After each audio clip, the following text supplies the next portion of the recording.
রাজধানীর অন্যতম ব্যস্ততম এলাকা নিউ মার্কেট। রাস্তা থেকে শুরু করে ফুটপাত কিংবা মার্কেট সারা বছরই থাকে জমজমাট, থাকে বেচা বিক্রির ধুম। তবে এবারের চিত্রটা একেবারেই ভিন্ন। কয়েকদিন ধরে কোটা আন্দোলন, কারফিউ সব মিলিয়ে পরিস্থিতি ঠিক না থাকায় প্রয়োজন ছাড়া মানুষ ঘর থেকে বাইরে বেরোচ্ছেন কম। নিউ মার্কেট মানে বাংলাদেশের সবচেয়ে বড় জায়গা, তাই না? সেই জায়গাতে ব্যবসায়ীরা হাহাকার করতেছে। স্বাভাবিক পরিস্থিতিতে সবার জন্য দরকার। এবং আমি এখানে যে কেনাকাটা করলাম, কেনাকাটা করতে যেও দেখলাম যে ওই ব্যবসায়ী যারা আছেন তাদেরও খুব কষ্টের দিন যাচ্ছে।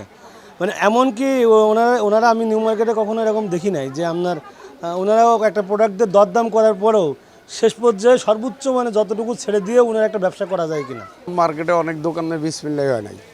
ব্যবসা বাণিজ্য তো আমরা বিগত 1 মাস ধরে খুবই লসের ভিতরে আছি, আর আমরা না মরে বেঁচে আছি, আমাদের দেখার তো কেউ নাই। বিভিন্ন পণ্যের পসরা সাজিয়ে বসলেও ক্রেতা না থাকায় উদ্বেগ বিক্রেতাদের কণ্ঠে। চলমান পরিস্থিতিতে সংসারের খরচ মেটাতে হিমশিম খাচ্ছেন স্বল্প আয়ের এই ব্যবসায়ীরা। কেউ বা আবার শেষ পুঁজি ভেঙে সংসারের খরচ চালাচ্ছেন। পরিচিত কেউ, আত্মীয় স্বজন বা বন্ধু বান্ধব কারোর কাছ থেকে ধার দেনা করে আমরা চলতেছি। মানে প্রতিদিন আমরা পিছনের দিকে যাচ্ছি, সামনে যে আগাবো ওরকম কোনো সুযোগ পাচ্ছি না। সকাল 10টার সময় দোকান খুলে বসে রয়েছি, এই বসাই খালি 1 পিস মাল বেচছি। 1 পিস মাল বেচলে কি মহাজনের পেট চলবে না আমাদের পেট চলবে? বড় বড় ব্যবসায়ীরা সরকারের সুবিধা পেলেও সব ধরনের সুযোগ সুবিধা থেকে বঞ্চিত এসব ক্ষুদ্র ব্যবসায়ীরা, এমনটাই বলছেন বিক্রেতারা।